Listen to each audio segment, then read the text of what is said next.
right, good evening, everyone. Thank you for joining us tonight. Your local election headquarters for President Trump's State of the Union address. You're looking at a live picture from Capitol Hill right now. The president making his way to the podium in just a few moments. And joining us tonight, political analyst Dr. Josh Scacco from Purdue University. But we begin tonight in Washington, D.C., our own Brooke Martin. Brooke, you've been in D.C.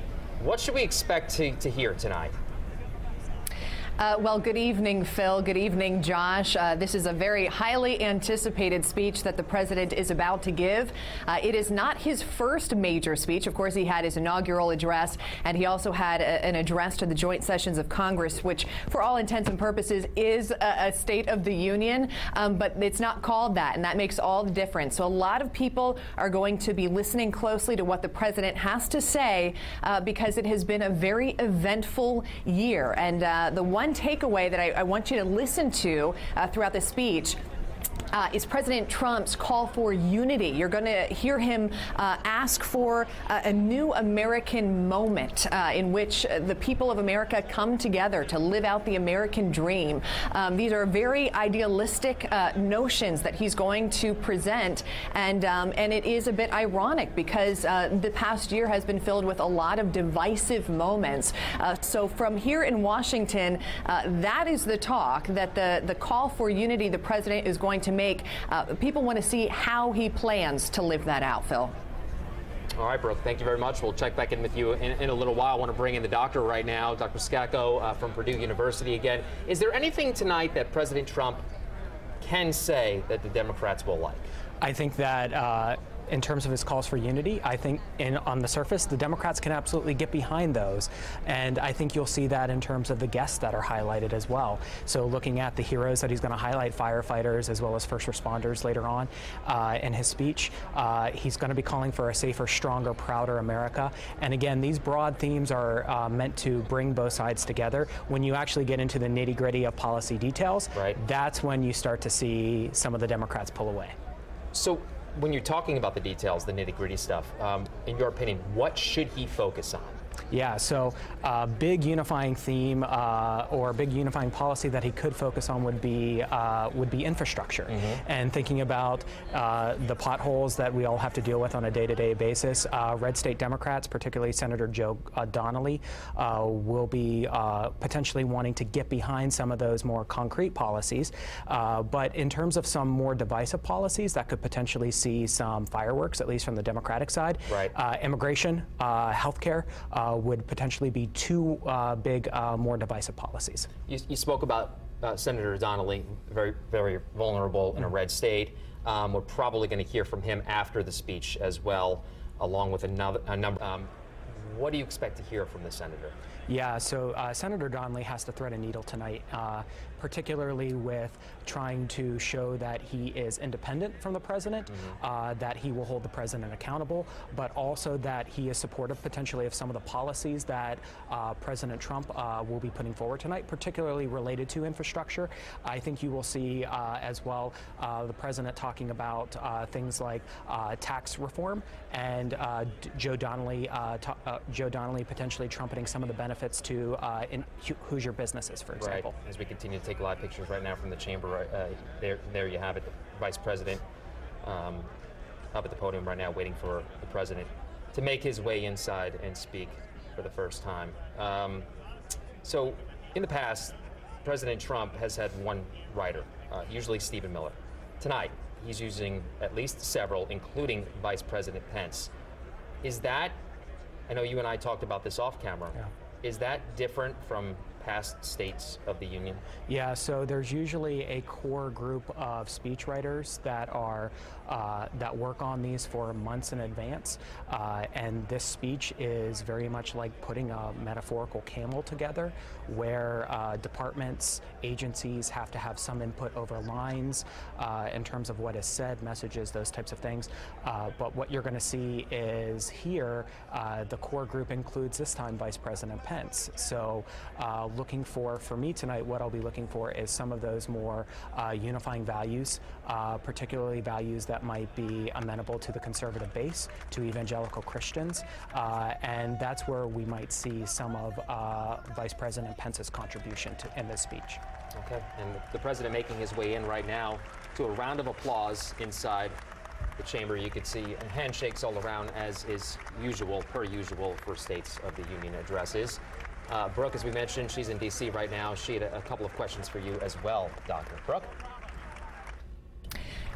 Yeah, so we are watching the president come in. This is obviously his shining moment, as it is for every president. This is his opportunity to tout his successes. Obviously, high on that list is his tax overhaul, which he will talk about. Over 3 million Americans have received bonuses as a result of that. What are some of the other things, in Dr. Scacco's opinion, that he will be touting tonight? Well, I think he will be talking about not only tax reform, as you spoke about, Brooke, but also looking at the number of regulations that his administration has said that they have cut in the first year, calling it historic, as well as putting a new Supreme Court justice on the bench. So I think those will be the big highlights. As we were also talking about earlier, this has been a tumultuous year for the Trump administration. So this is an opportunity for a new start at the beginning of a new year to really to hit the ground running and show that he can pivot and at least appear more presidential sounding in a setting like this than he would appear in a setting like Twitter, for example. Yeah, you mentioned tumultuous, and we can't overlook the fact that there is an ongoing investigation right now into the administration with the election meddling and Russia collusion. Is that weighing on the president's mind tonight when he gives this address? I'm sure it's somewhere in the back of his mind. I could imagine being in his shoes how that not could be in the back of his mind. I don't think we will hear a lot about it tonight, and the reason is that it's one of those issues that will immediately divide the room, and the optics of tonight are particularly important for this president who chooses members of his cabinet, members of administration, in a lot of ways based on the visual optics that they bring in terms of the character that they would play on camera. And so seeing those images of a divisive Congress, one side standing up, one side standing down, that can obviously have an effect in terms of the visual that the president's trying to create. To Brooke's point. Phil, as you can... Go ahead. Yep. I was just going to say, as you can see, he's shaking hands, getting closer to the podium there. I'll hand it back to you. And it looks like he's about to speak, Brooke. We'll check back in with the doctor afterwards. We'll have analysis coming up here, and of course, we'll wait for the Democratic response as well. Let's listen in.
Members of Congress, I have the high privilege and the distinct honor of presenting to you the President of the United States.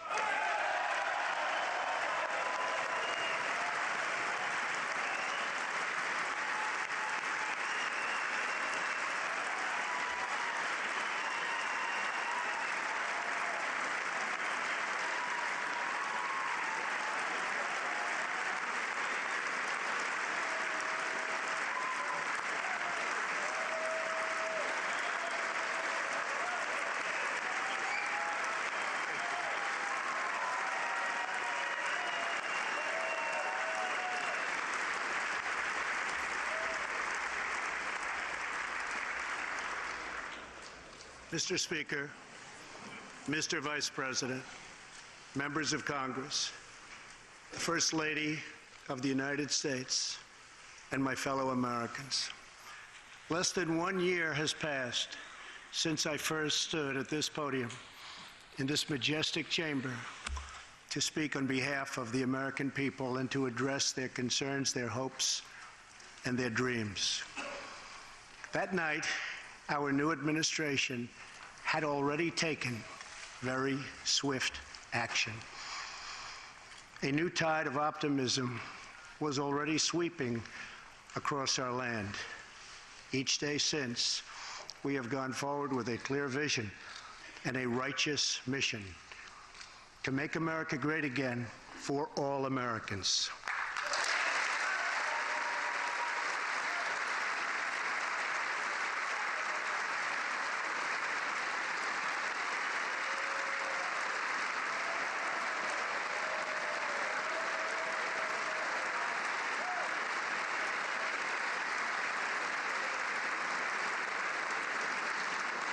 Over the last year, we have made incredible progress and achieved extraordinary success. We have faced challenges we expected and others we could never have imagined. We have shared in the heights of victory and the pains of hardship. We have endured floods and fires and storms. But through it all, we have seen the beauty of America's soul and the steel in America's spine. Each test has forged new American heroes to remind us who we are and show us what we can be. We saw the volunteers of the Cajun Navy racing to the rescue with their fishing boats to save people in the aftermath of a totally devastating hurricane. We saw strangers shielding strangers from a hail of gunfire on the Las Vegas Strip. We heard tales of Americans like Coast Guard Petty Officer Ashley Leopard, who is here tonight in the gallery with Melania.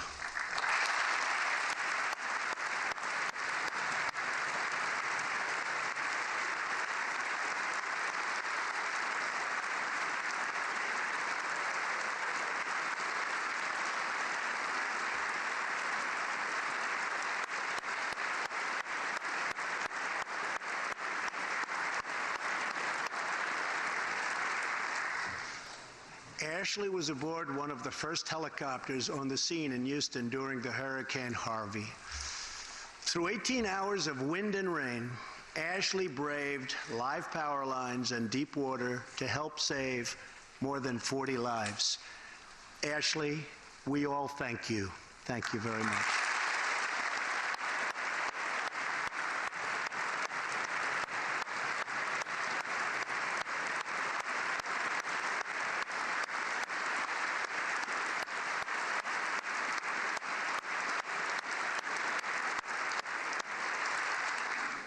We heard about Americans like firefighter David Dahlberg. He's here with us also. David faced down walls of flame to rescue almost 60 children trapped at a California summer camp threatened by those devastating wildfires. To everyone still recovering in Texas, Florida, Louisiana, Puerto Rico, and the Virgin Islands, everywhere, we are with you. We love you, and we always will pull through together, always.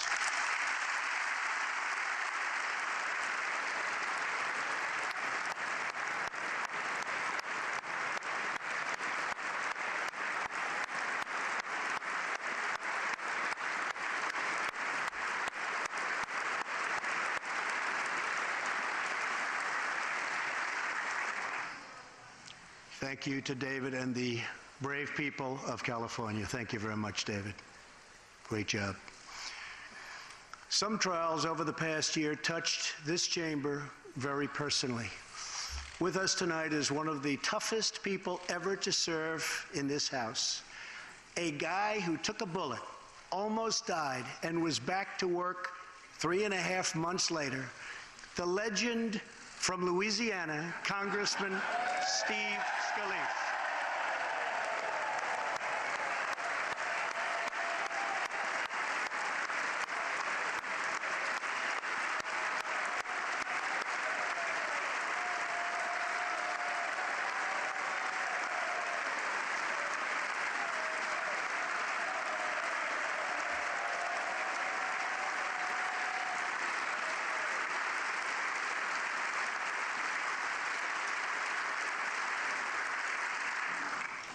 I think they like you, Steve. We're incredibly grateful for the heroic efforts of the Capitol Police officers, the Alexandria Police, and the doctors, nurses, and paramedics who saved his life and the lives of many others, some in this room. In the aftermath, yes.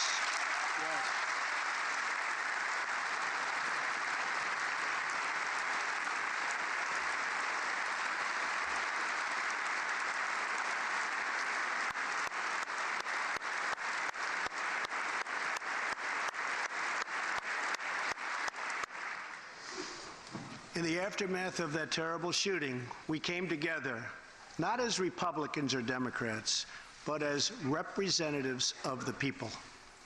But it is not enough to come together only in times of tragedy. Tonight, I call upon all of us to set aside our differences, to seek out common ground, and to summon the unity we need to deliver for the people. This is really the key. These are the people we were elected to serve.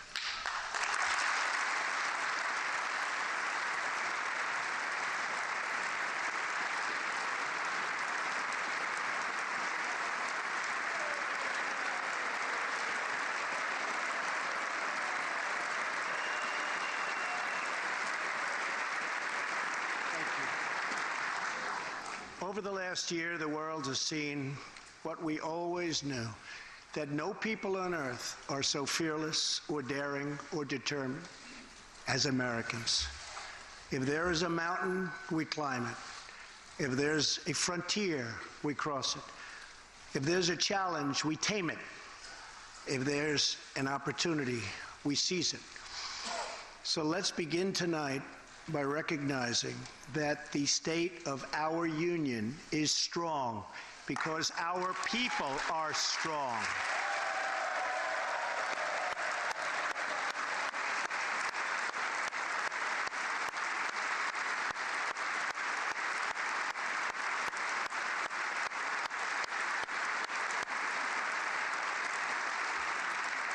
And together we are building a safe, strong, and proud America. Since the election, we have created 2.4 million new jobs,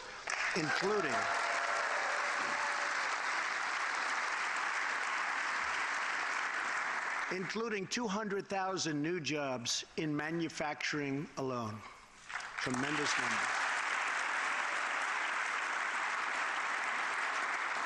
After years and years of wage stagnation, we are finally seeing rising wages.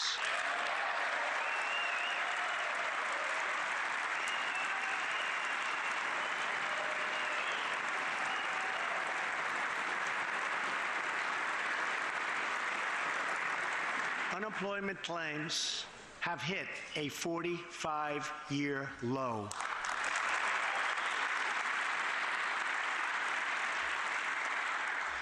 And something I'm very proud of, African American unemployment stands at the lowest rate ever recorded.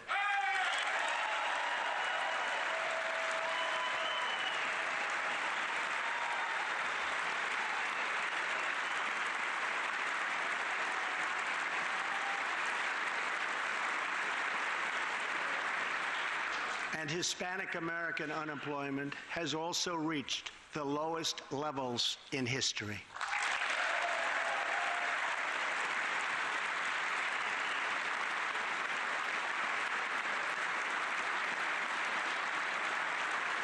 Small business confidence is at an all-time high. The stock market has smashed one record after another, gaining $8 trillion and more in value in just this short period of time. The great news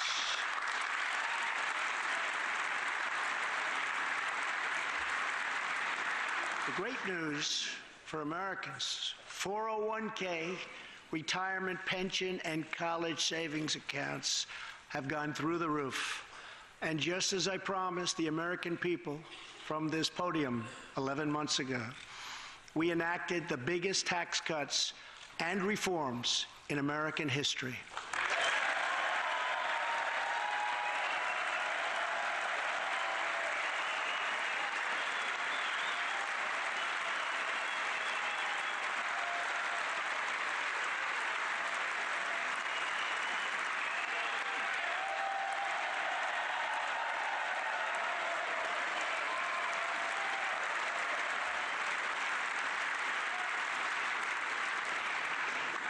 Our massive tax cuts provide tremendous relief for the middle class and small business.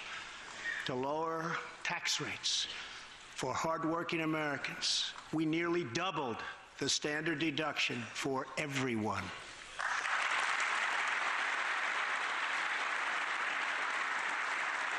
Now, the first $24,000 earned by a married couple is completely tax-free.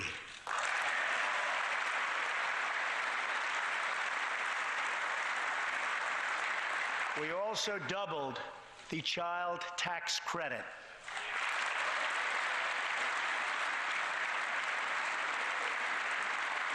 A typical family of four making $75,000 will see their tax bill reduced by $2,000, slashing their tax bill in half.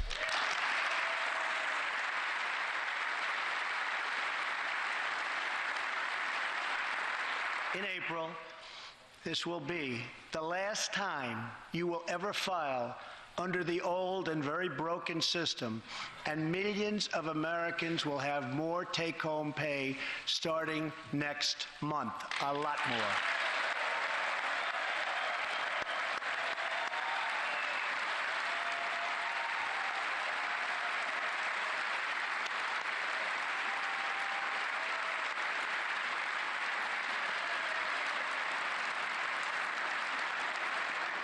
We eliminated an especially cruel tax that fell mostly on Americans making less than $50,000 a year, forcing them to pay tremendous penalties simply because they couldn't afford government-ordered health plans.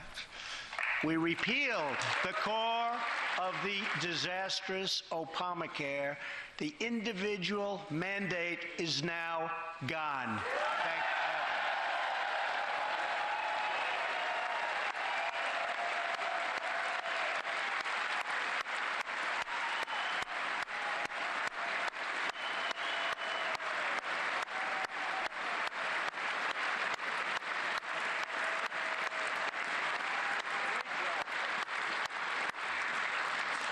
We slashed the business tax rate from 35% all the way down to 21%, so American companies can compete and win against anyone else anywhere in the world.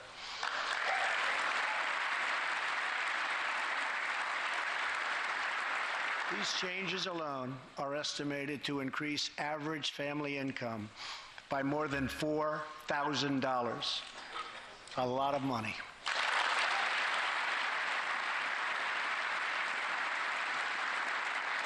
Small businesses have also received a massive tax cut and can now deduct 20% of their business income. Here tonight are Steve Staub and Sandy Keplinger of Staub Manufacturing, a small, beautiful business in Ohio. They've just finished the best year in their 20-year history.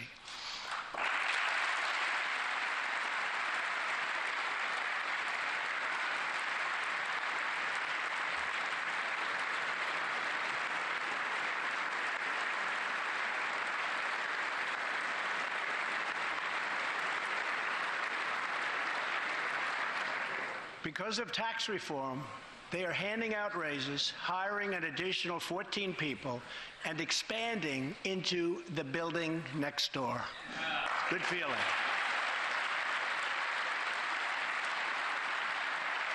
One of Staub's employees, Corey Adams, is also with us tonight. Corey is an all-American worker.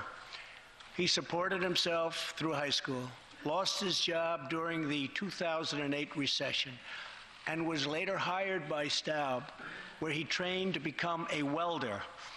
Like many hardworking Americans, Corey plans to invest his tax cut raise into his new home and his two daughters' education. Corey, please stand.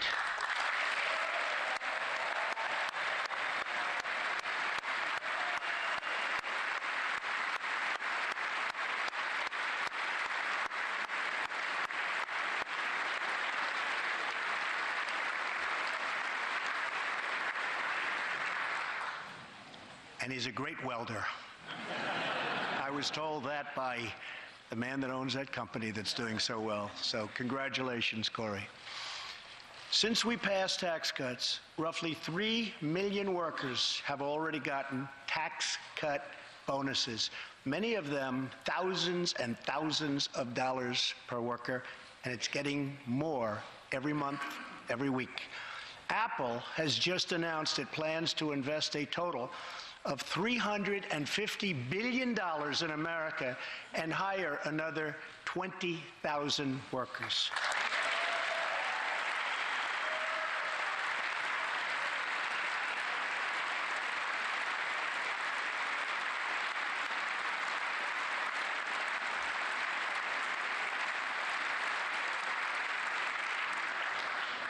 And just a little while ago, ExxonMobil announced a $50 billion investment in the United States. Just a little while.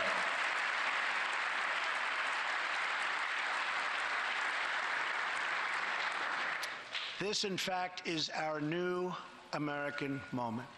There has never been a better time to start living the American dream. So to every citizen watching at home tonight, no matter where you've been or where you've come from, this is your time. If you work hard, if you believe in yourself, if you believe in America, then you can dream anything. You can be anything. And together, we can achieve absolutely anything.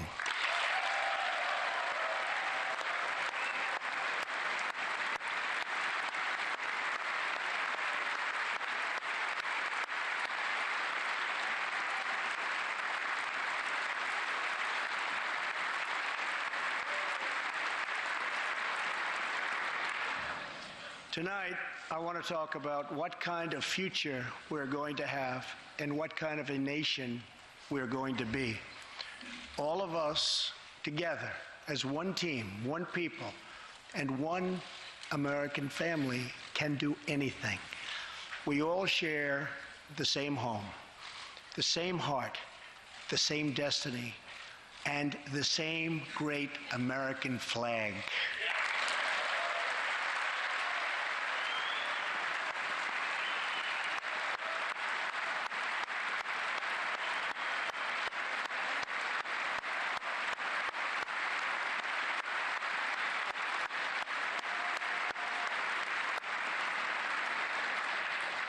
Together, we are rediscovering the American way. In America, we know that faith and family, not government and bureaucracy, are the center of American life. The motto is, "In God we trust."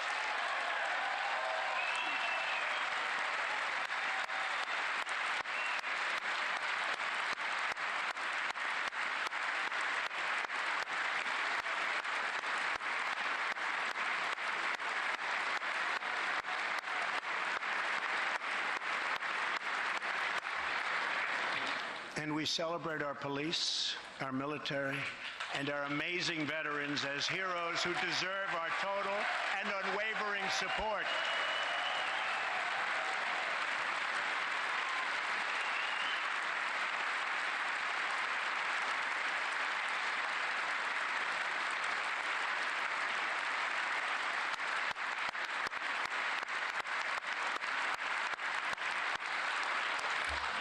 Here tonight is Preston Sharp, a 12-year-old boy from Redding, California, who noticed that veterans' graves were not marked with flags on Veterans Day. He decided all by himself to change that and started a movement that has now placed 40,000 flags at the graves of our great heroes. Preston, a job well done.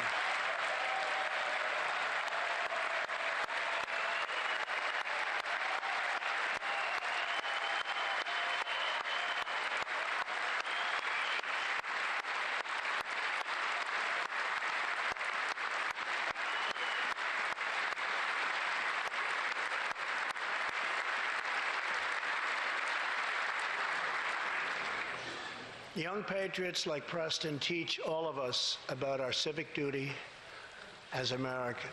And I met Preston a little while ago, and he is something very special that I can tell you. Great future. Thank you very much for all you've done, Preston. Thank you very much. Preston's reverence for those who have served our nation reminds us of why we salute our flag, why we put our hands on our hearts for the Pledge of Allegiance, and why we proudly stand for the national anthem.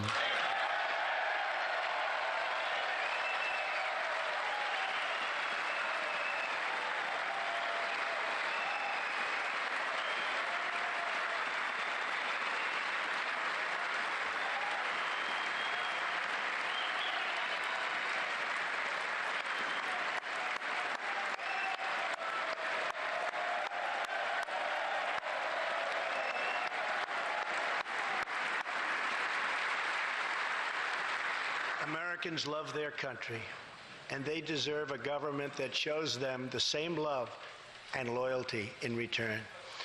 For the last year, we have sought to restore the bonds of trust between our citizens and their government. Working with the Senate, we are appointing judges who will interpret the Constitution as written, including a great new Supreme Court justice and more circuit court judges than any new administration in the history of our country.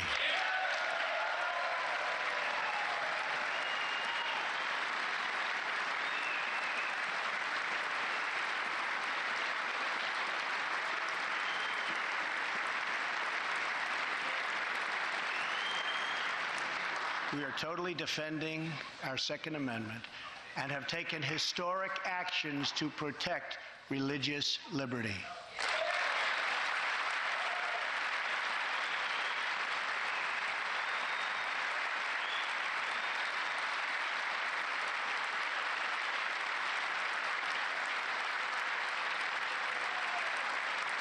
And we are serving our brave veterans, including giving our veterans choice in their health care decisions.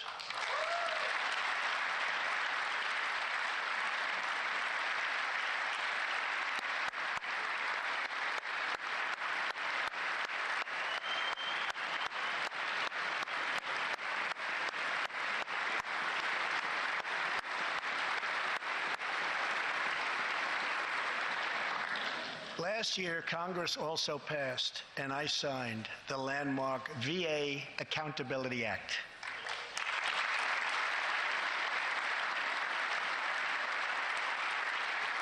Since its passage, my administration has already removed more than 1,500 VA employees who failed to give our veterans the care they deserve, and we are hiring talented people who love our vets as much as we do.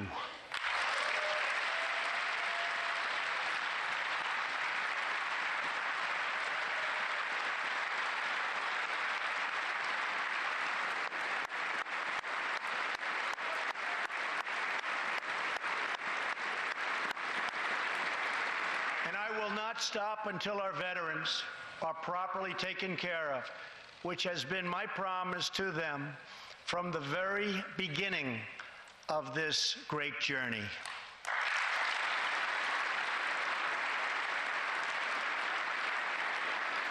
All Americans deserve accountability and respect, and that's what we are giving to our wonderful heroes, our veterans. Thank you.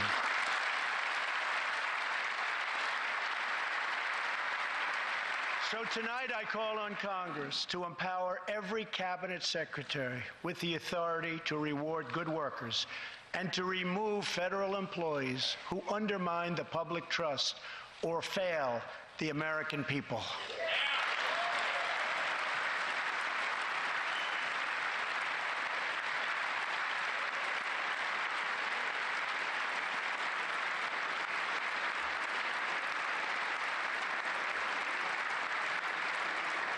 In our drive to make Washington accountable, we have eliminated more regulations in our first year than any administration in the history of our country.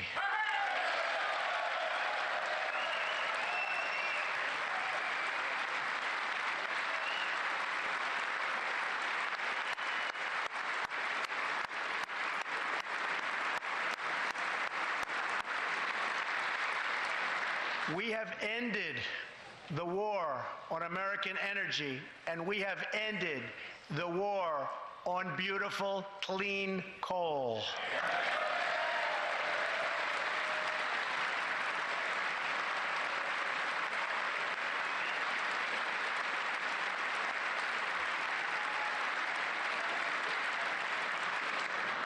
We are now very proudly an exporter of energy to the world.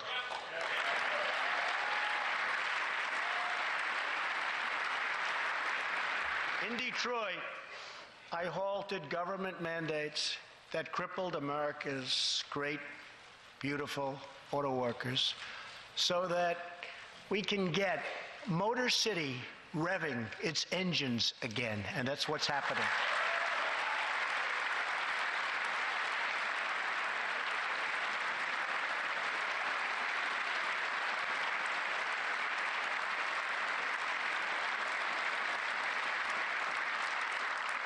Many car companies are now building and expanding plants in the United States, something we haven't seen for decades. Chrysler is moving a major plant from Mexico to Michigan. Toyota and Mazda are opening up a plant in Alabama, a big one, and we haven't seen this in a long time. It's all coming back.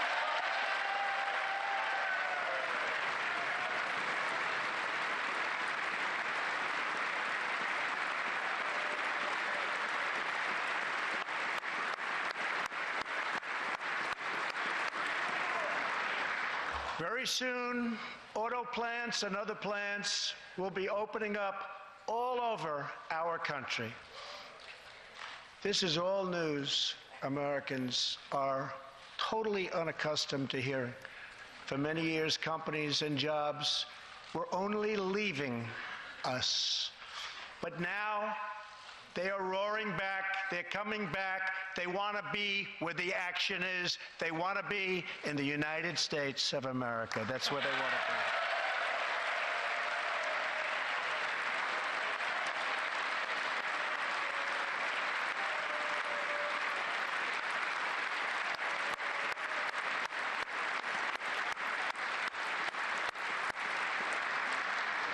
Exciting progress is happening every single day.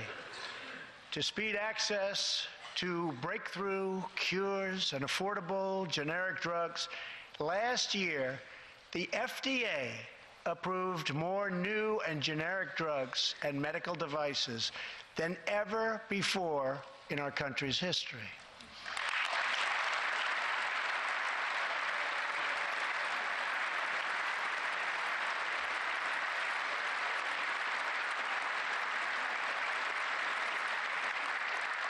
We also believe that patients with terminal conditions, terminal illness, should have access to experimental treatment immediately that could potentially save their lives.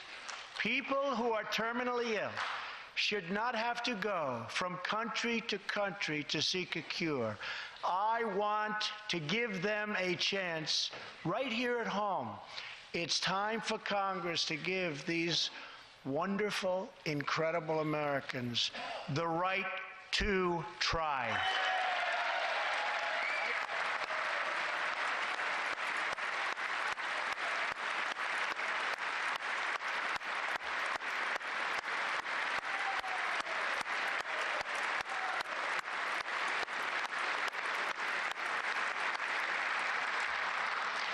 One of my greatest priorities is to reduce the price of prescription drugs.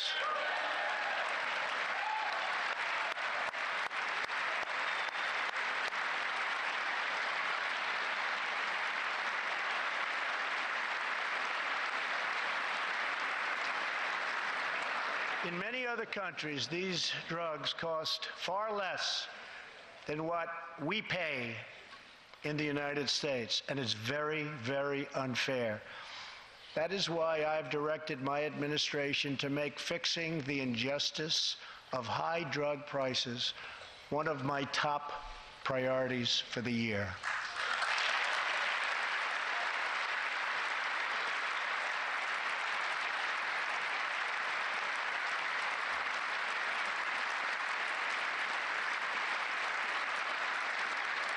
and prices will come down substantially.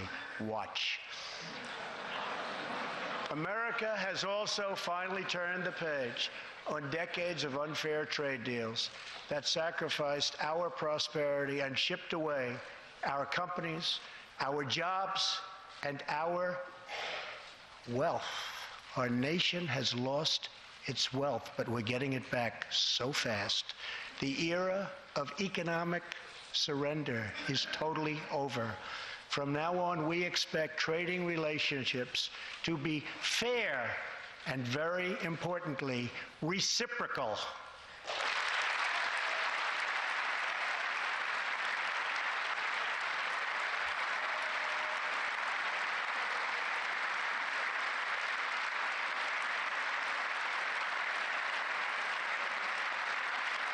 We will work to fix bad trade deals and negotiate new ones, and they'll be good ones, but they'll be fair.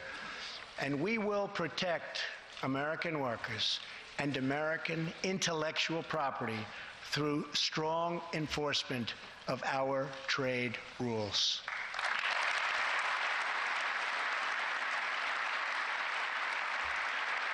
As we rebuild our industries, it is also time to rebuild our crumbling infrastructure.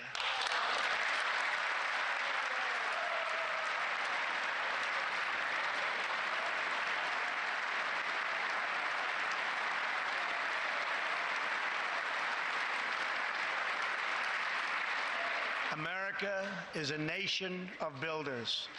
We built the Empire State Building in just 1 year.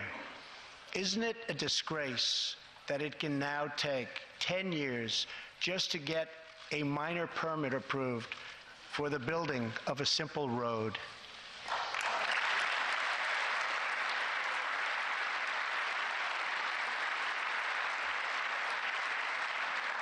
I am asking both parties to come together to give us safe, fast, reliable, and modern infrastructure that our economy needs and our people deserve.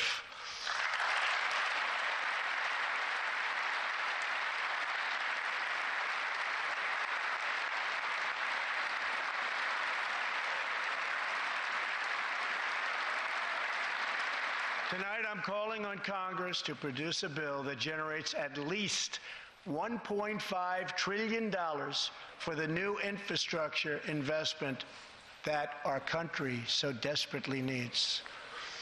Every federal dollar should be leveraged by partnering with state and local governments and, where appropriate, tapping into private sector investment to permanently fix the infrastructure deficit, and we can do it.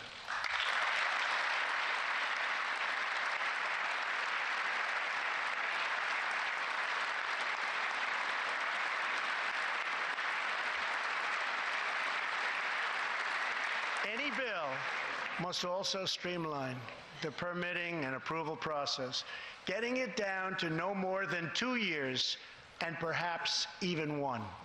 Together, we can reclaim our great building heritage.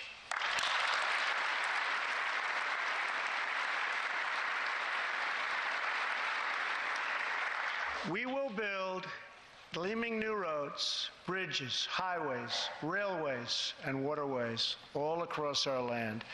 And we will do it with American heart, American hands, and American grit.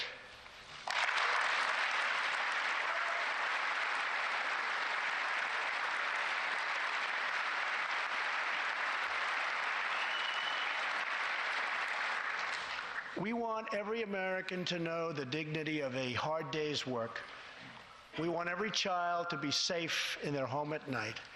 And we want every citizen to be proud of this land that we all love so much.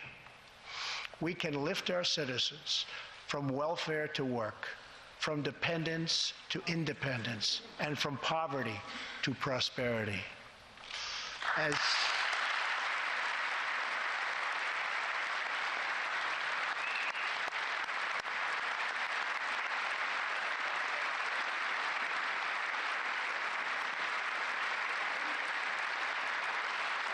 tax cuts create new jobs. Let's invest in workforce development, and let's invest in job training, which we need so badly.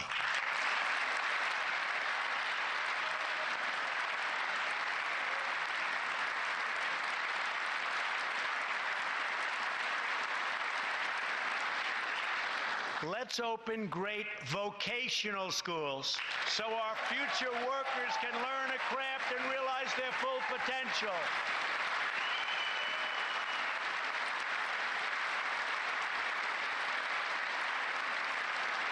And let's support working families by supporting paid family leave.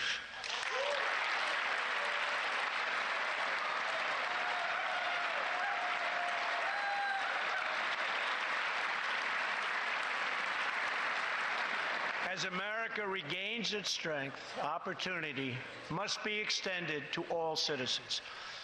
That is why this year we will embark on reforming our prisons to help former inmates who have served their time get a second chance at life.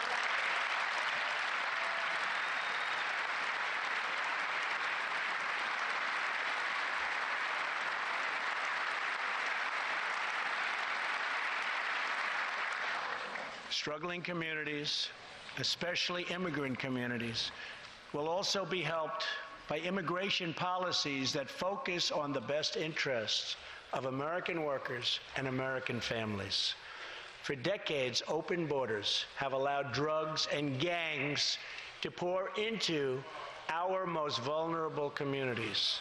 They've allowed millions of low-wage workers to compete for jobs and wages against the poorest Americans. Most tragically, they have caused the loss of many innocent lives.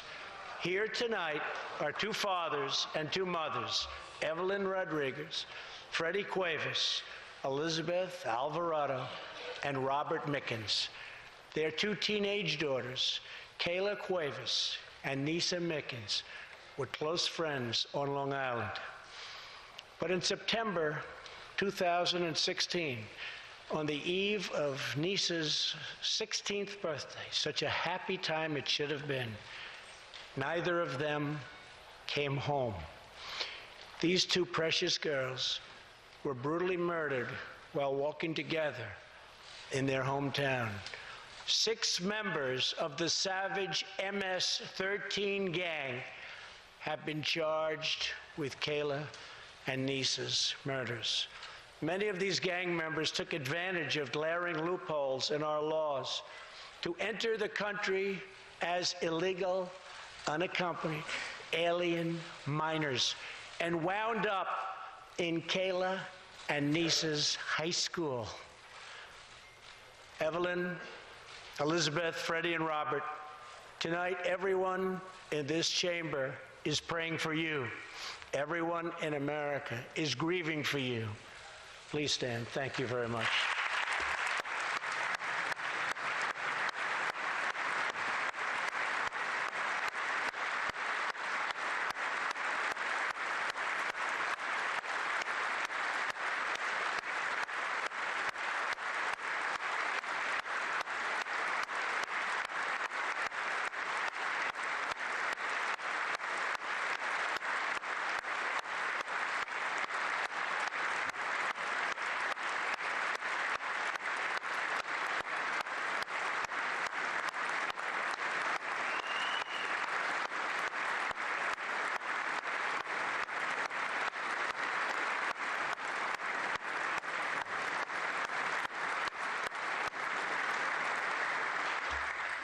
I want you to know that 320 million hearts are right now breaking for you. We love you. Thank you.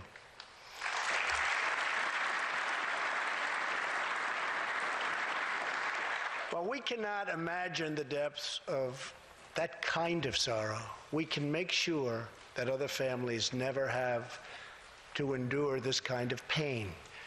Tonight I am calling on Congress to finally close the deadly loopholes that have allowed MS-13 and other criminal gangs to break into our country.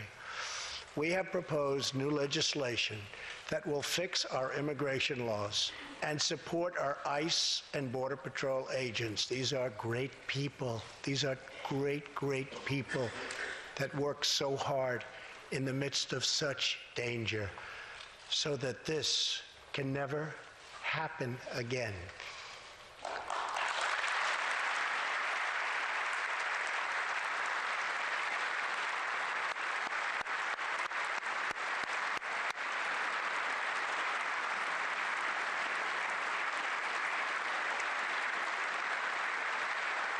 The United States is a compassionate nation.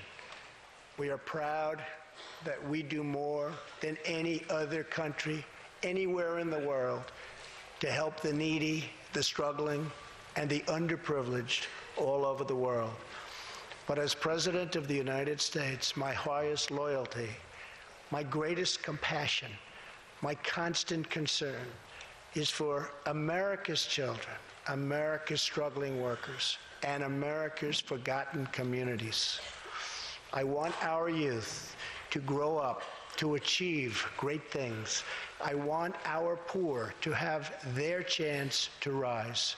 So tonight, I am extending an open hand to work with members of both parties, Democrats and Republicans, to protect our citizens of every background, color, religion, and creed.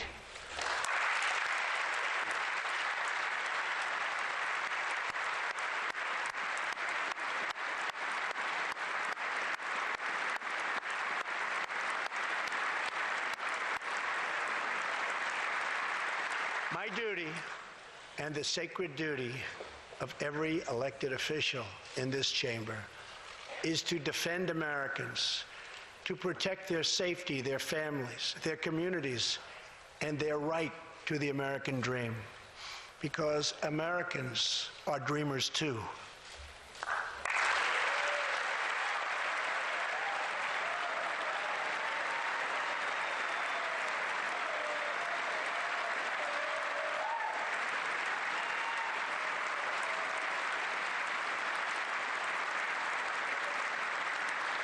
Here tonight is one leader in the effort to defend our country, Homeland Security Investigation Special Agent Celestino Martinez. He goes by DJ and CJ. He said, call me either one. So we'll call you CJ. Served 15 years in the Air Force before becoming an ICE agent and spending the last 15 years fighting gang violence and getting dangerous criminals off of our streets. Tough job. At one point, MS-13 leaders ordered CJ's murder, and they wanted it to happen quickly. But he did not cave to threats or to fear. Last May, he commanded an operation to track down gang members on Long Island. His team has arrested nearly 400, including more than 220 MS-13 gang members. And I have to tell you what the Border Patrol and ICE have done. We have sent thousands and thousands and thousands of MS-13 horrible people out of this country or into our prisons. So I just want to congratulate you, CJ.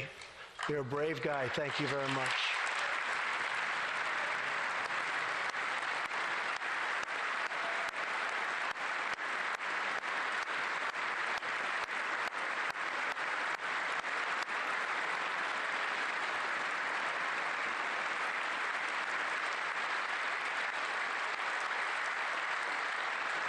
And I asked CJ, what's the secret? He said, we're just tougher than they are, and I like that answer.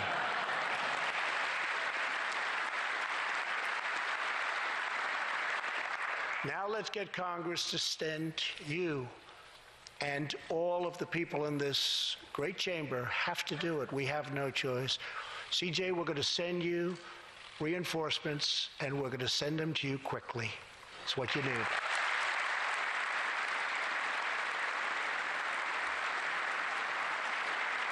Over the next few weeks, the House and Senate will be voting on an immigration reform package. In recent months, my administration has met extensively with both Democrats and Republicans to craft a bipartisan approach to immigration reform. Based on these discussions, we presented Congress with a detailed proposal that should be supported by both parties as a fair compromise, one where nobody gets everything they want, but where our country gets the critical reforms it needs and must have.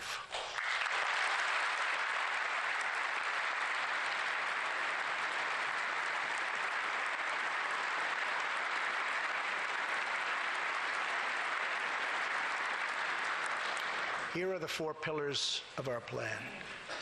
The first pillar of our framework generously offers a path to citizenship for 1.8 million illegal immigrants who were brought here by their parents at a young age. That covers almost 3 times more people than the previous administration covered.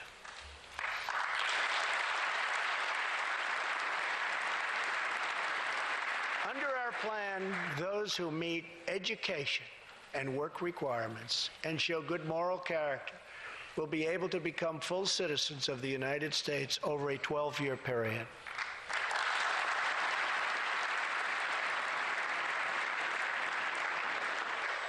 The second pillar fully secures the border.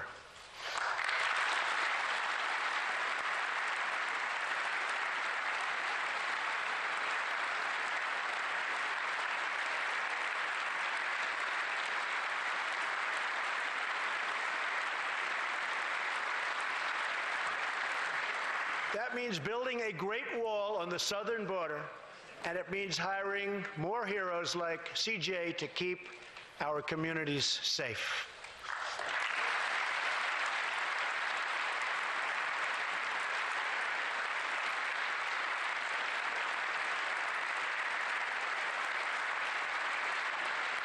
Crucially, our plan closes the terrible loopholes exploited by criminals and terrorists to enter our country, and it finally ends the horrible and dangerous practice of catch and release.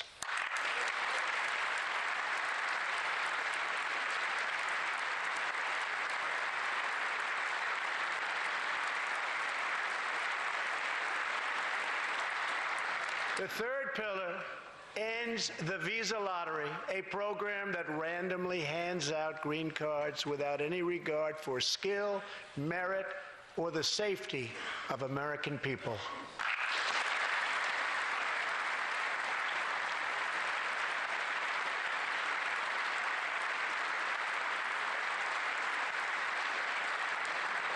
It's time to begin moving toward a merit-based immigration system, one that admits people who are skilled, who want to work, who will contribute to our society, and who will love and respect our country.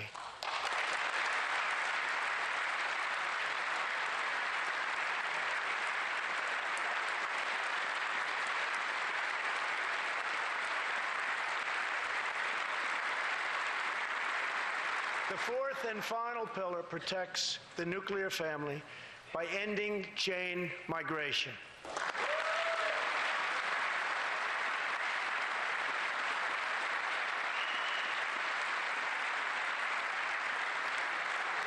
Under the current broken system, a single immigrant can bring in virtually unlimited numbers of distant relatives.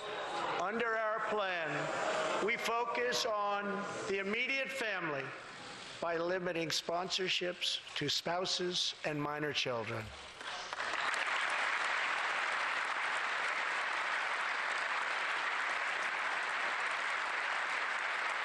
This vital reform is necessary not just for our economy, but for our security and for the future of America. In recent weeks, 2 terrorist attacks in New York were made possible by the visa lottery and chain migration. In the age of terrorism, these programs present risks we can just no longer afford. It's time to reform.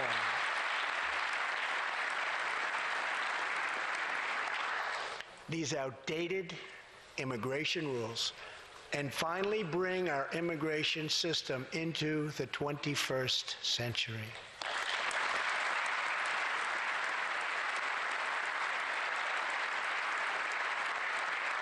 These four pillars represent a down-the-middle compromise and one that will create a safe, modern, and lawful immigration system.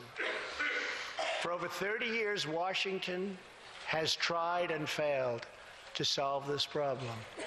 This Congress can be the one that finally makes it happen. Most importantly, these four pillars will produce legislation that fulfills my ironclad pledge to sign a bill that puts America first.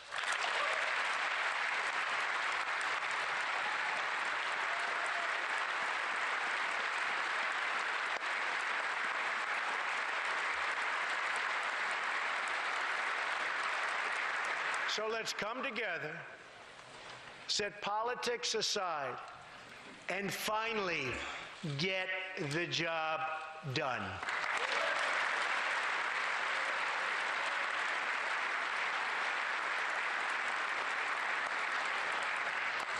These reforms will also support our response to the terrible crisis of opioid and drug addiction. Never before has it been like it is now.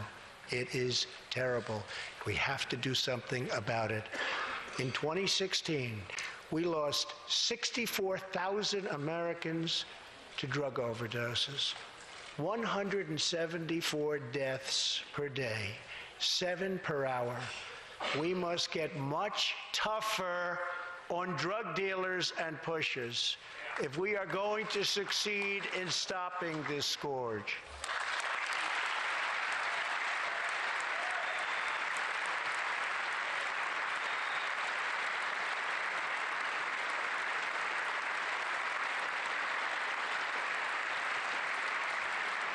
My administration is committed to fighting the drug epidemic and helping get treatment for those in need, for those who have been so terribly hurt. The struggle will be long and it will be difficult, but as Americans always do, in the end, we will succeed, we will prevail.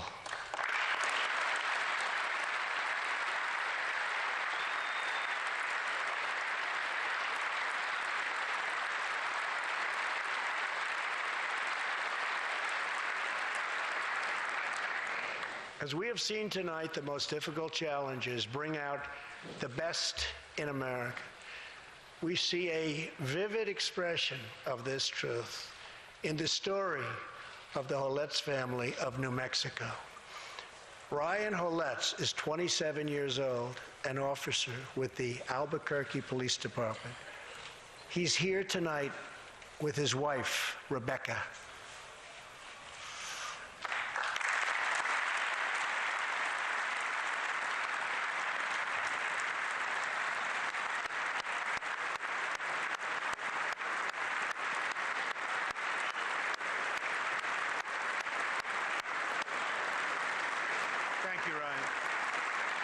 Last year, Ryan was on duty when he saw a pregnant, homeless woman preparing to inject heroin. When Ryan told her she was going to harm her unborn child, she began to weep. She told him she didn't know where to turn, but badly wanted a safe home for her baby. In that moment, Ryan said he felt God speak to him. "You will do it. Because you can." He heard those words. He took out a picture of his wife and their 4 kids. Then he went home to tell his wife, Rebecca. In an instant, she agreed to adopt. The Holetz named their new daughter Hope. Ryan and Rebecca, you embody the goodness of our nation. Thank you.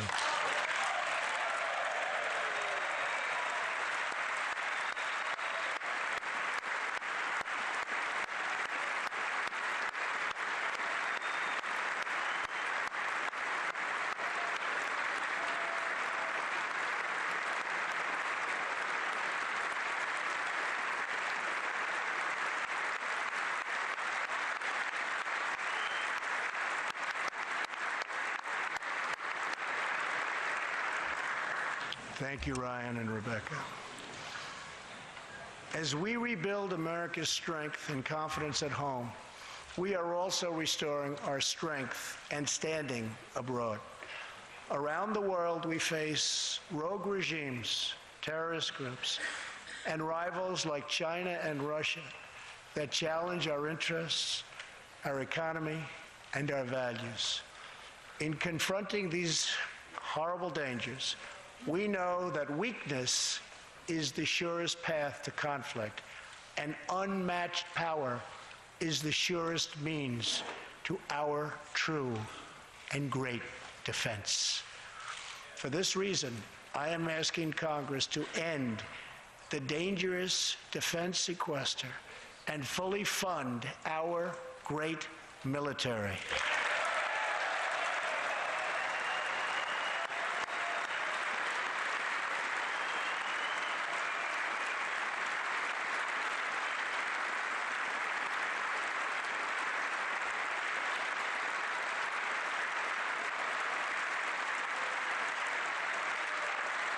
As part of our defense, we must modernize and rebuild our nuclear arsenal, hopefully never having to use it, but making it so strong and so powerful that it will deter any acts of aggression by any other nation or anyone else.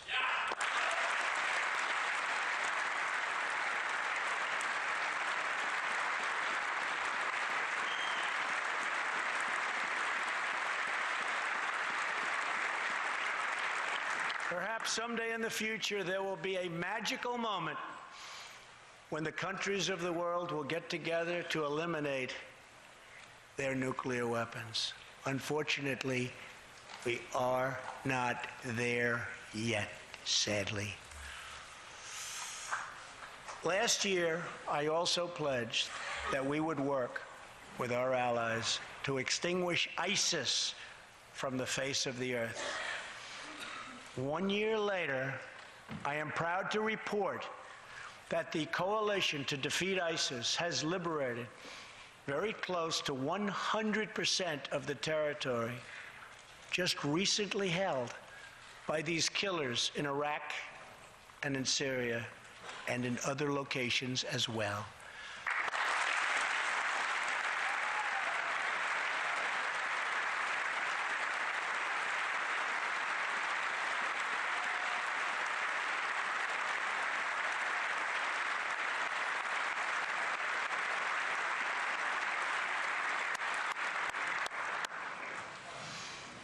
But there is much more work to be done.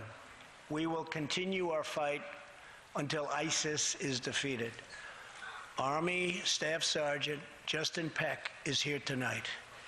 Near Raqqa last November, Justin and his comrade, Chief Petty Officer Kenton Stacy, were on a mission to clear buildings that ISIS had rigged with explosive so that civilians could return to that city, hopefully soon and hopefully safely.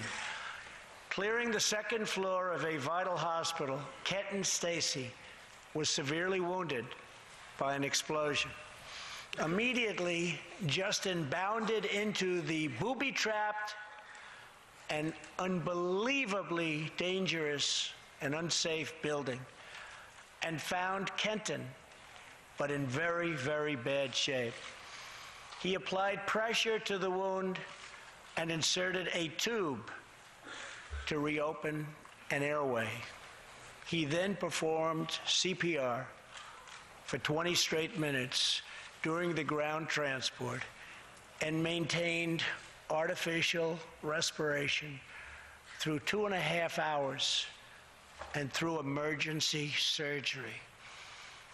Kenton Stacy would have died if it were not for Justin's selfless love for his fellow warrior. Tonight, Kenton is recovering in Texas.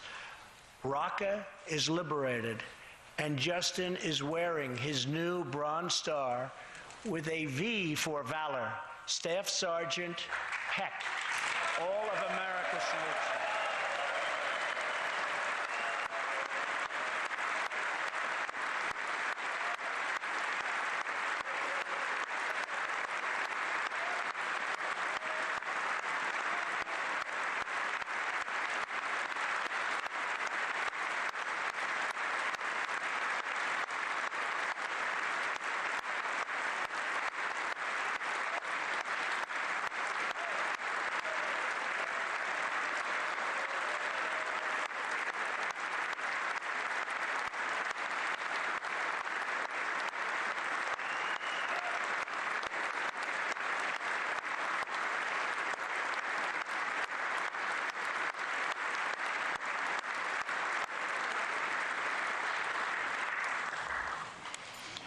Terrorists who do things like place bombs in civilian hospitals are evil. When possible, we have no choice but to annihilate them. When necessary, we must be able to detain and question them. But we must be clear, terrorists are not merely criminals. They are unlawful enemy combatants.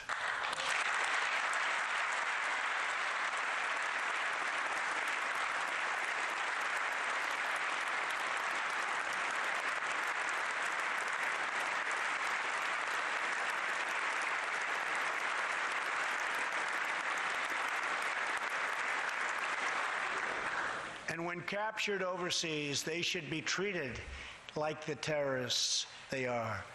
In the past, we have foolishly released hundreds and hundreds of dangerous terrorists, only to meet them again on the battlefield, including the ISIS leader, al-Baghdadi, who we captured, who we had, who we released.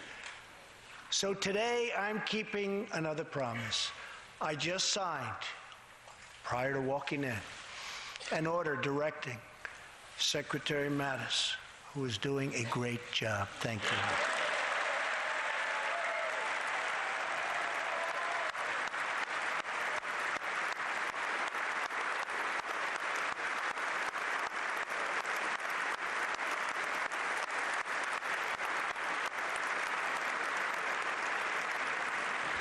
To re-examine our military detention policy and to keep open the detention facilities in Guantanamo Bay.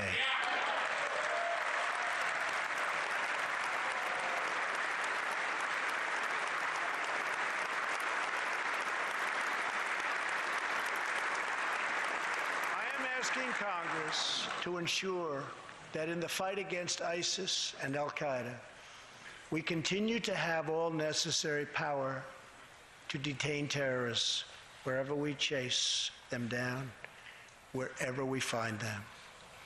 And in many cases, for them, it will now be Guantanamo Bay.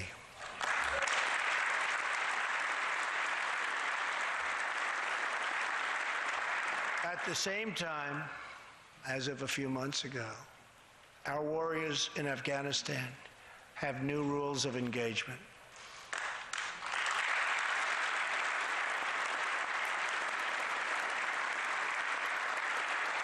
Along with their heroic Afghan partners, our military is no longer undermined by artificial timelines, and we no longer tell our enemies our plans.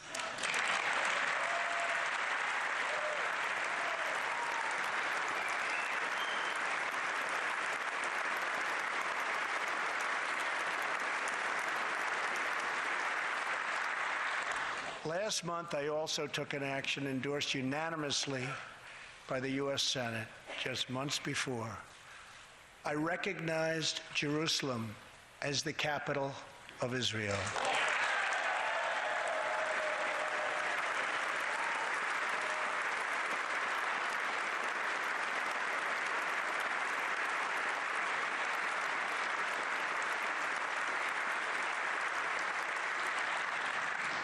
Shortly afterwards, dozens of countries voted in the United Nations General Assembly against America's sovereign right to make this decision.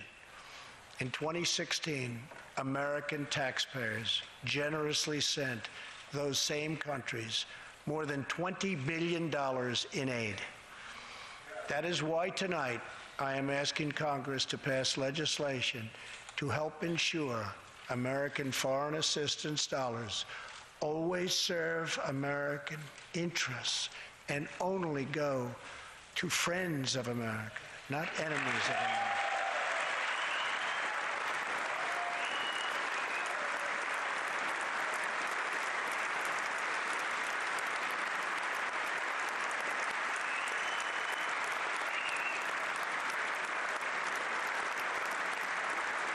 As we strengthen friendships all around the world, we are also restoring clarity about our adversaries. When the people of Iran rose up against the crimes of their corrupt dictatorship, I did not stay silent. America stands with the people of Iran in their courageous struggle for freedom.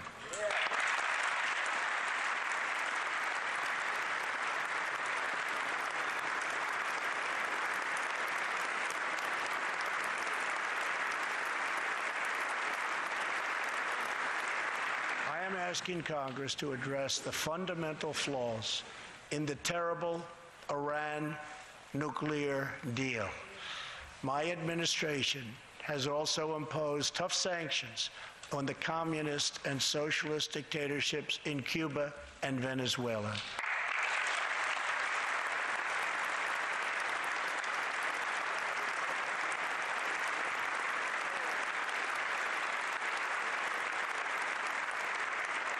But no regime has oppressed its own citizens more totally or brutally than the cruel dictatorship in North Korea. North Korea's reckless pursuit of nuclear missiles could very soon threaten our homeland.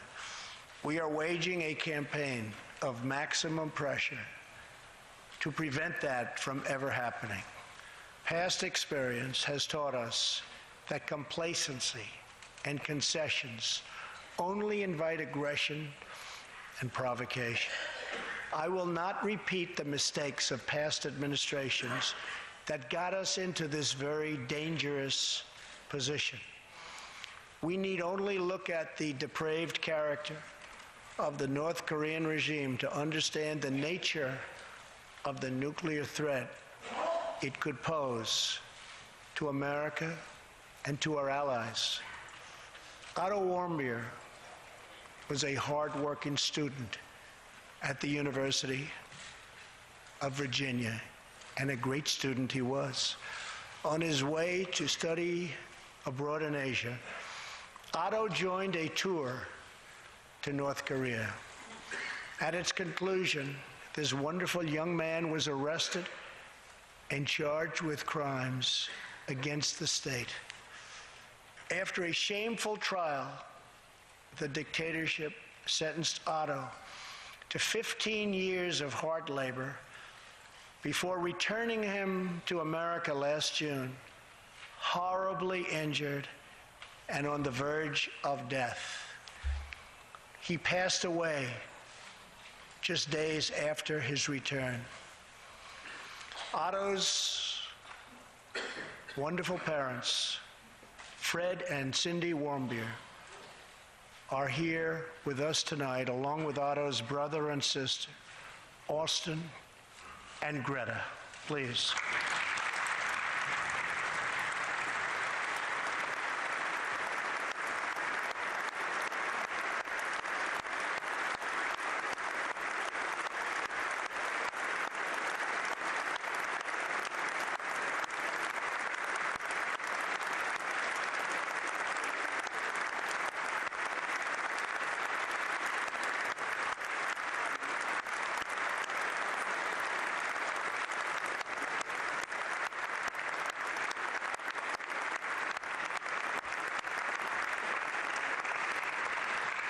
Incredible people. You are powerful witnesses to a menace that threatens our world, and your strength truly inspires us all. Thank you very much. Thank you.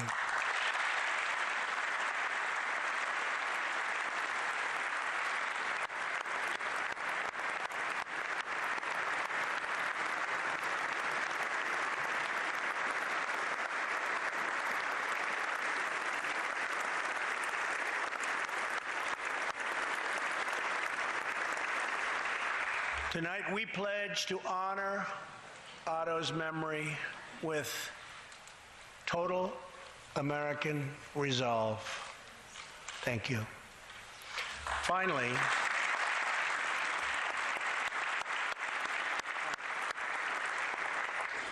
we are joined by one more witness to the ominous nature of this regime. His name is Mr. Ji Sung Ho. In 1996, Sung Ho was a starving boy in North Korea. One day he tried to steal coal from a railroad car to barter for a few scraps of food, which were very hard to get. In the process, he passed out on the train tracks, exhausted from hunger. He woke up as a train ran over his limbs. He then endured multiple amputations without anything to dull the pain or the hurt. His brother and sister gave what little food they had to help him recover and ate dirt themselves, permanently stunting their own growth. Later, he was tortured by North Korean authorities after returning from a brief visit to China. His tormentors wanted to know if he'd met any Christians. He had, and he resolved after that to be free. Sung Ho traveled thousands of miles on crutches all across China and Southeast Asia to freedom. Most of his family followed. His father was caught trying to escape and was tortured to death. Today, he lives in Seoul, where he rescues other defectors and broadcasts into North Korea what the regime fears most: the truth. Today, he has a new leg, but Sung Ho, I understand you still keep those old crutches as a reminder of how far you've come. Your great sacrifice is an inspiration to us all. Please, thank you.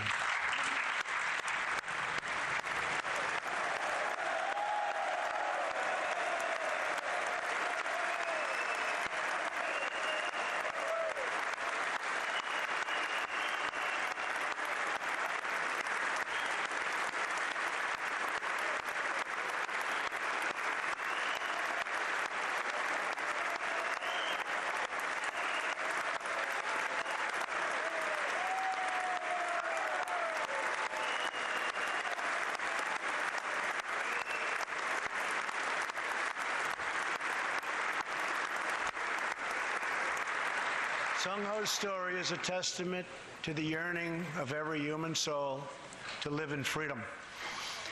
It was that same yearning for freedom that nearly 250 years ago gave birth to a special place called America. It was a small cluster of colonies caught between a great ocean and a vast wilderness. It was home to an incredible people with a revolutionary idea that they could rule themselves, that they could chart their own destiny, and that together they could light up the entire world. That is what our country has always been about. That is what Americans have always stood for, always strived for, and always done. Atop the dome of this Capitol stands the Statue of Freedom.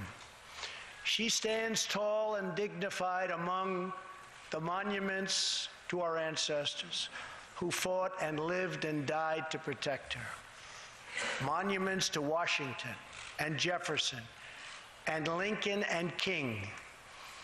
Memorials to the heroes of Yorktown and Saratoga, to young Americans who shed their blood on the shores of Normandy and the fields beyond, and others who went down in the waters of the Pacific and the skies all over Asia.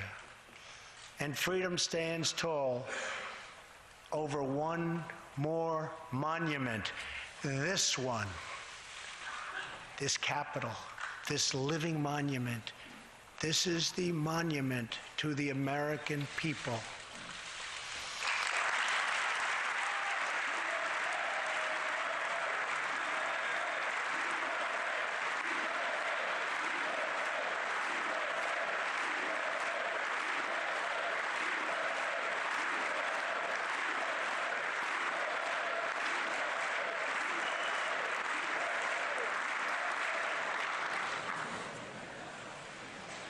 We're a people whose heroes live not only in the past, but all around us, defending hope, pride, and defending the American way. They work in every trade. They sacrifice to raise a family. They care for our children at home. They defend our flag abroad. And they are strong moms and brave kids. They are firefighters and police officers and border agents, medics and Marines. But above all else, they are Americans. And this capital, this city, this nation belongs entirely to them.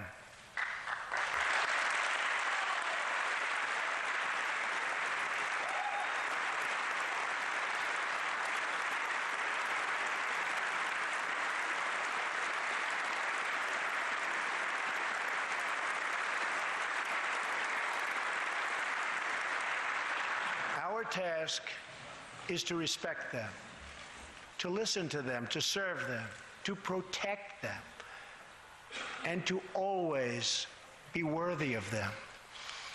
Americans fill the world with art and music. They push the bounds of science and discovery, and they forever remind us of what we should never, ever forget. The people dreamed this country. The people built this country. And it's the people who are making America great again.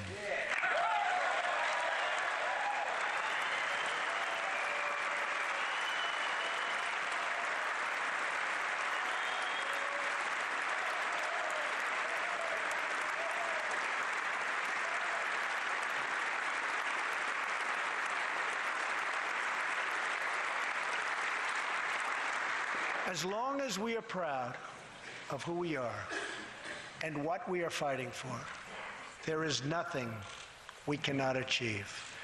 As long as we have confidence in our values, faith in our citizens, and trust in our God, we will never fail. Our families will thrive. Our people will prosper. And our nation will forever be safe and strong and proud and mighty and free. Thank you, and God bless America. Good night.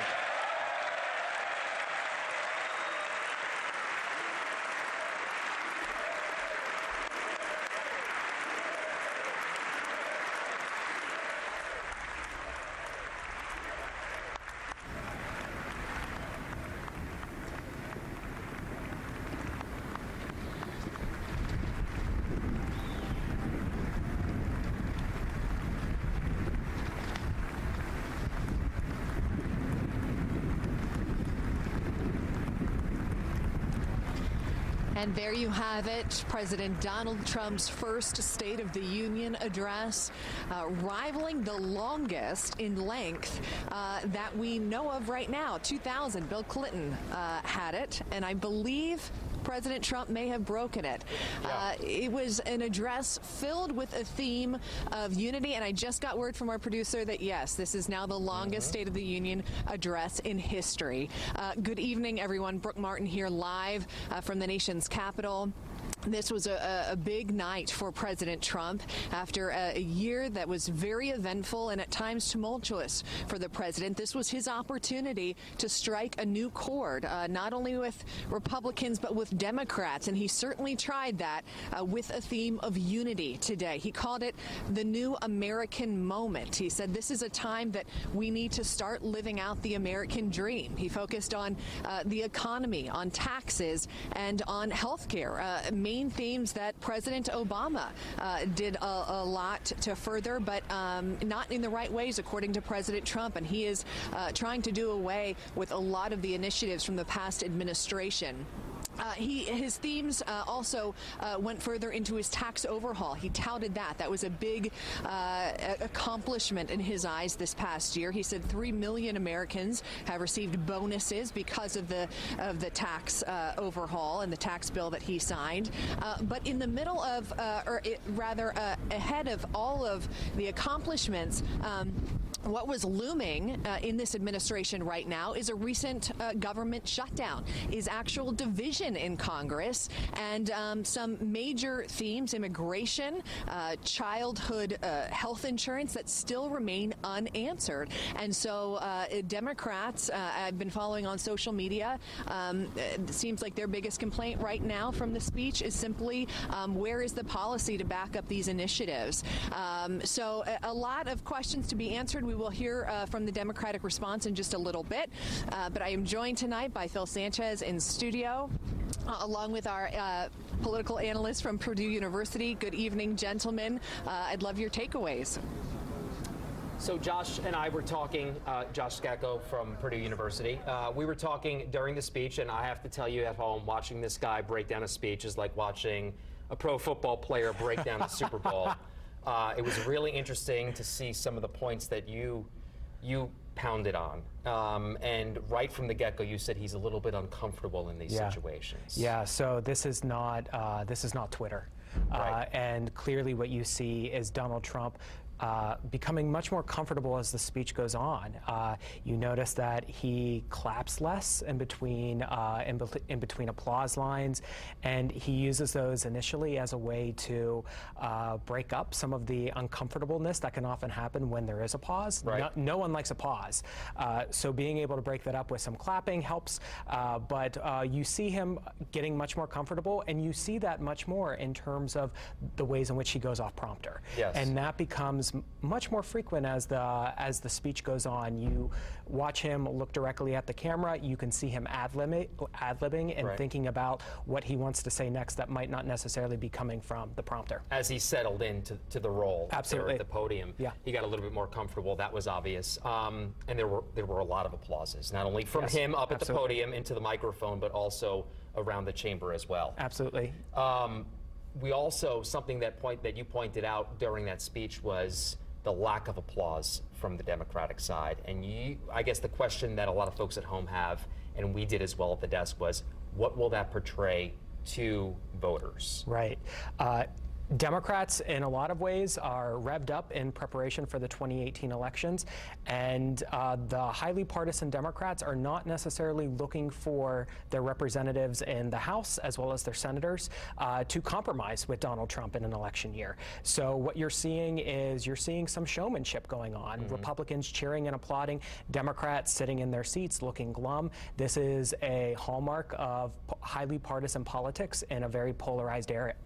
So a lot of the areas that President Trump went to, you think that was strategic for him to go to in order for the cameras to then show the Democrats' lack of response? I think that there were some moments in particular that we would call wedge issues that he was using as a way to pry Democrats away from Republicans. So he starts out the speech by talking about the flag, about "In God We Trust," about religious freedom and religious liberty. These in a lot of ways are buzzwords right. For particularly conservative voters as well as evangelical conservatives. And I think in this part of the speech you can see the influence of Vice President Pence. Mm-hmm. And what you see in those moments is Republicans cheering for them and Democrats sitting on their hands because in a lot of ways these have become highly divisive culture war issues that have divided really Republicans from Democrats over the past 6-8 months. You're a professor. You grade papers. If you had to give the president a grade tonight, what would it be? I was afraid you would ask me that. That means I'm asking the right question. Well, I would say that there were some things that the president will realize as he continues on in doing this that might not necessarily work as well for him. So a good example is he liked to lean quite a bit on his use of metaphors, tide of optimism, revving America's engines, those types of things. And in a lot of ways, that's not his style. Right. His style is, when he's at his best, it is doing what has become known in the State of the Union as Sputniking, which is pointing to guests in the gallery and talking about their personal stories. Donald Trump, in a lot of ways, is a storyteller, and this is from his years in business. And the way that he tells stories about these individuals is highly effective in those instances. So you asked me for a grade. I'm dodging your question, but I see that. And you're doing a good job at it too. But, you know, I will say that there were parts of the speech that he does really well, and he will continue to grow into this as his presidency goes on. Right. But, you know, one of the other things that I think is interesting about this is, by the way that Donald Trump on average speaks, whether that's through Twitter or through campaign rallies, it sets up an expectation that he will have to do something completely different in a setting like this. So he sets up an expectation that he then can meet. So in that way, he met the expectation tonight for doing that. But is it surprising that he handled this in the way that he did? No, absolutely not. And the reason why is because he's facing his political supporters and political opposition. When you're tweeting from behind a phone, you don't know who it's going to. Sure. Here, he can actually see that half of Congress does not support his policies. Right. And in some ways, that's sobering for any president. So coming into the speech, I mean, you could tell that hardcore conservatives, hardcore Republicans were going to like this speech. Hardcore Democrats were not going to like this speech. What do you think the moderate at home thinks of this speech? Well, I think that there are issues that, depending on, you know, where a moderate's going to be leaning, there were issues that were definitely meant to appeal to that center, that small and getting smaller center of the American electorate, things about veterans issues, things about infrastructure.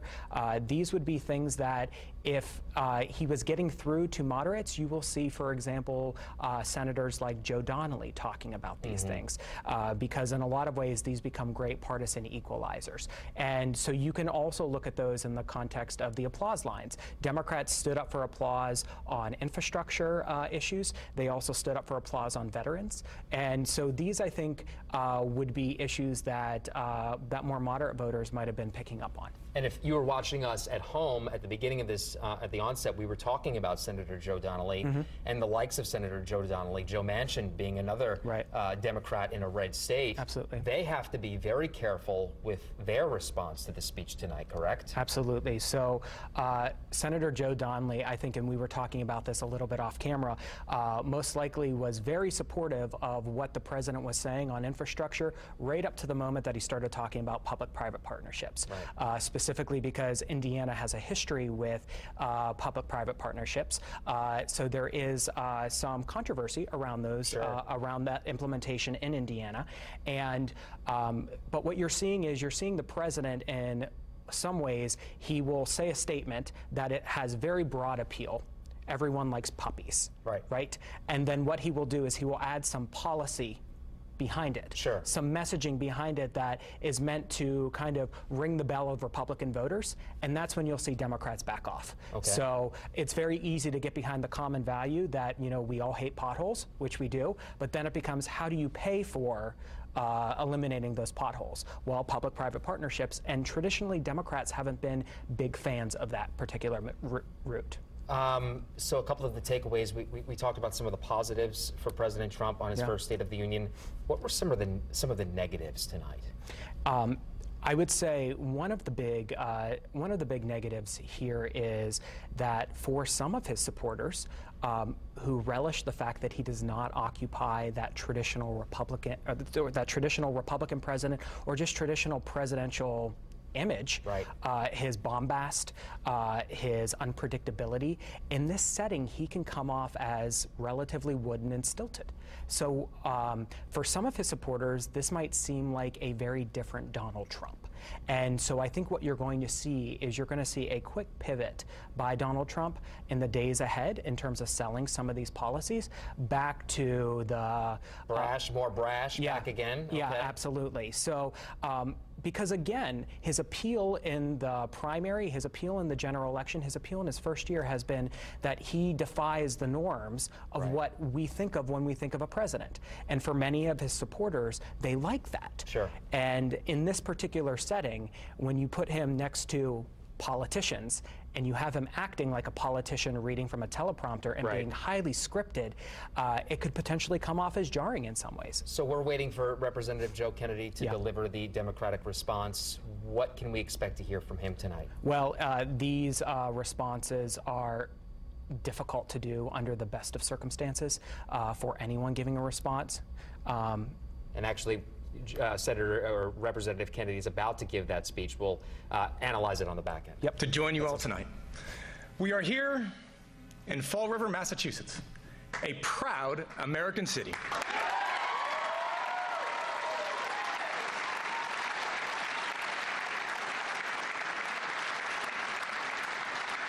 An American city built by immigrants.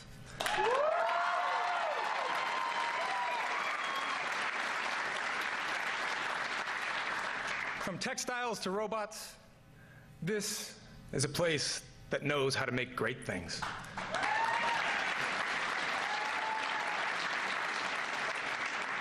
The students who are with us here this evening in the Auto Tech program at Diamond Regional Technical School carry on that rich legacy.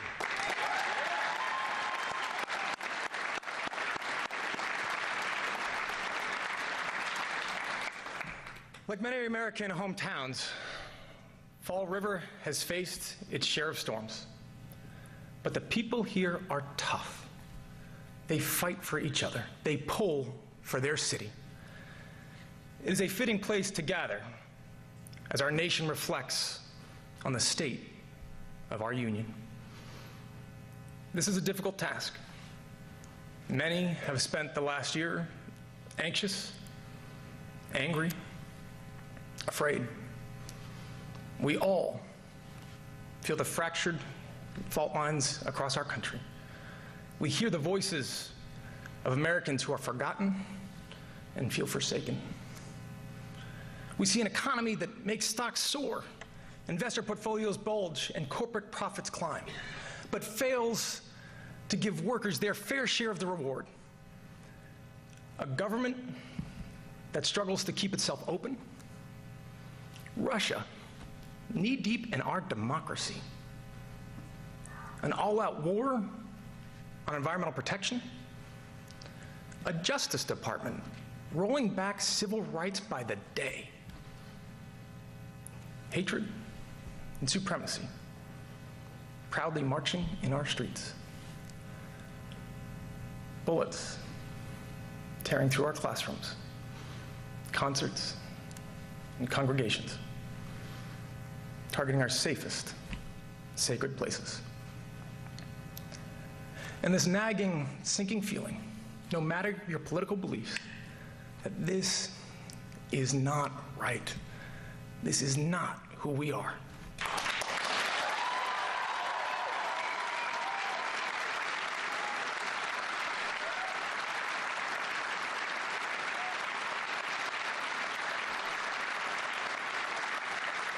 Folks, it would be easy to dismiss this past year as chaos, partisanship as politics.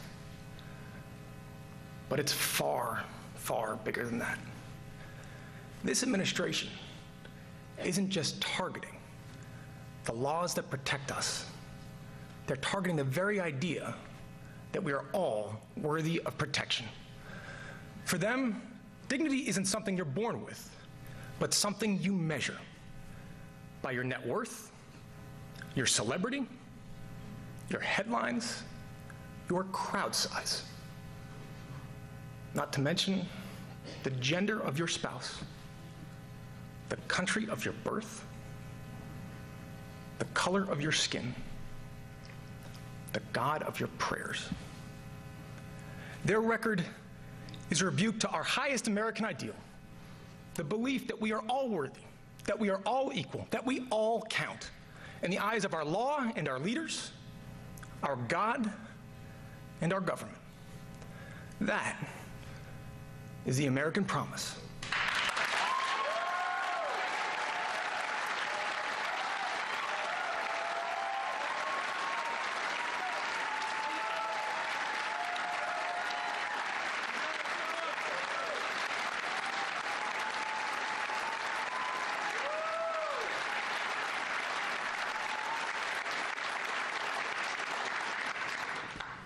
But today, ladies and gentlemen, today, that promise is being broken by an administration that callously appraises our worthiness and decides who makes the cut and who can be bargained away.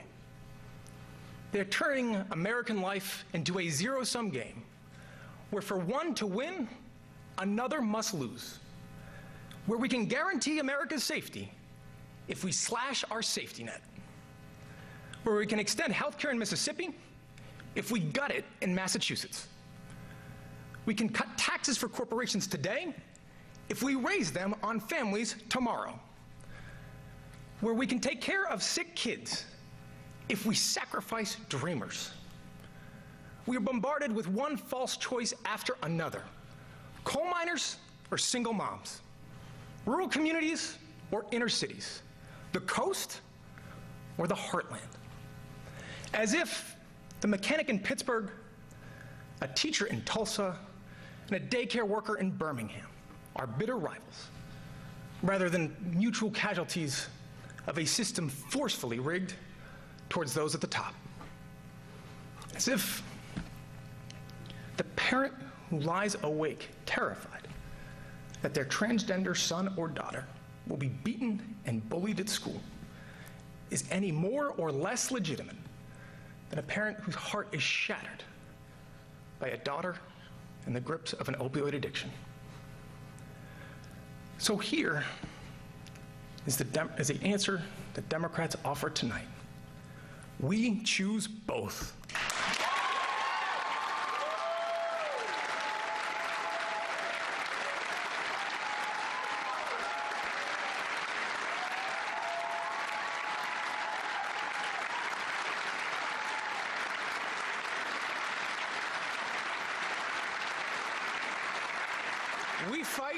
We fight for both, because the greatest, strongest, richest nation in the world should not have to leave anyone behind.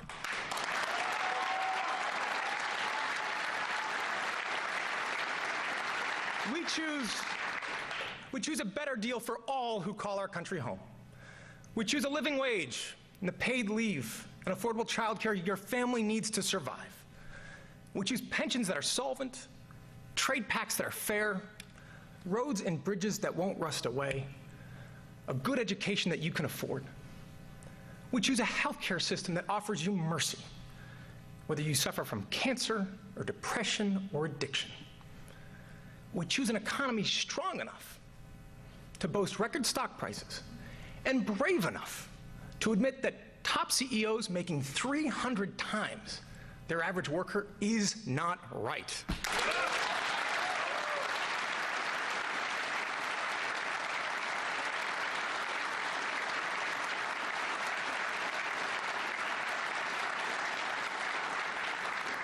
We choose Fall River.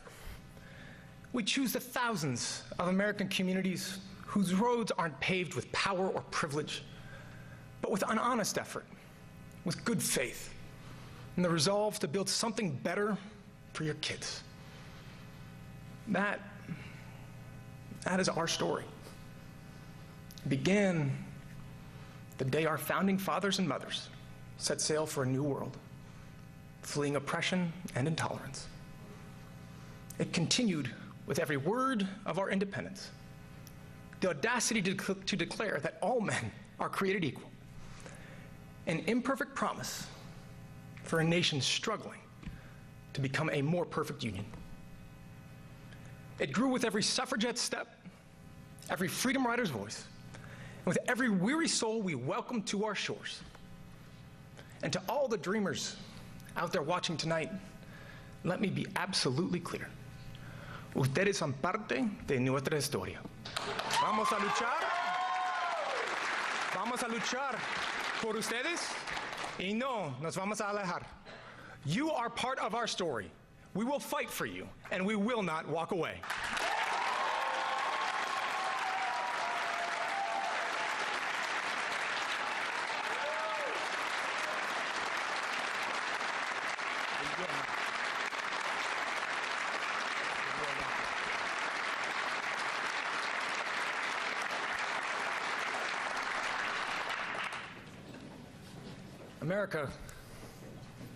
We carry that story on our shoulders.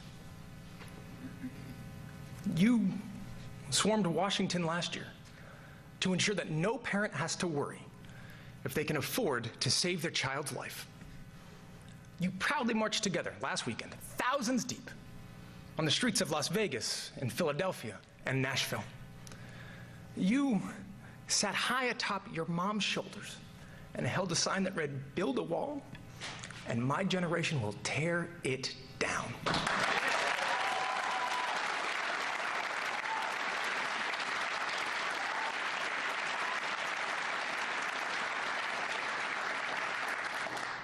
You bravely say, "Me too."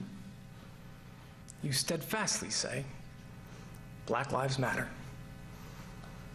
You wade through floodwaters, battle hurricanes, brave wildfires and mudslides to save a stranger.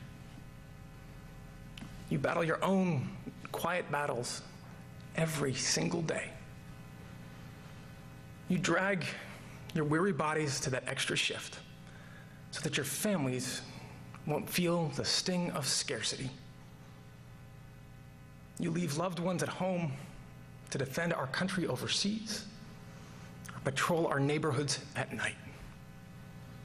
You serve. You rescue. You help. You heal. That, more than any law or leader, debate or disagreement, that is what drives us towards progress. Bullies may land a punch. They may leave a mark. But they have never, not once, in the history of our United States, managed to match the strength and spirit of a people united in defense of their future. Politicians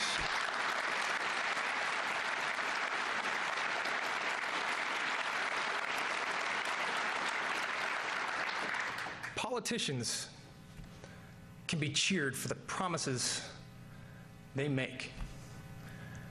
Our country will be judged by the promises we keep.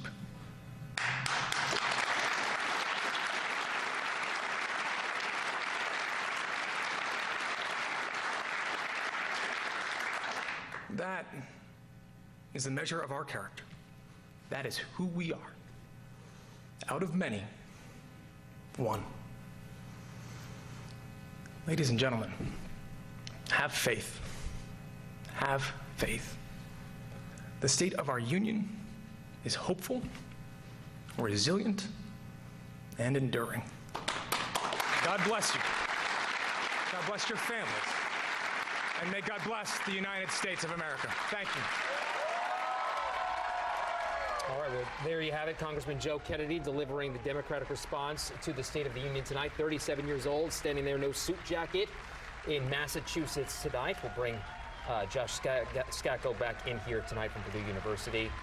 Your takeaway tonight on this, sir? Well, this, as I said earlier, this speech is very hard to give. You have a president who's standing in the well of the House of Representatives in front of an American flag with all the trappings of the presidency. And in this particular setting, you know, any political party, in this case it's the Democrats, has to find some setting. So what they do is they take a vocational setting, they put Joe Kennedy in front of a Mustang, right. And they give him a live audience. And in a lot of ways, the live audience helps to give life to his speech, helps to provide for some energy that would necessarily be missing without that. So relatively new, right, for these types of speeches? Absolutely. So I was thinking back to in 2012, for example, former Governor Mitch Daniels gives the official response to Barack Obama's State of the Union.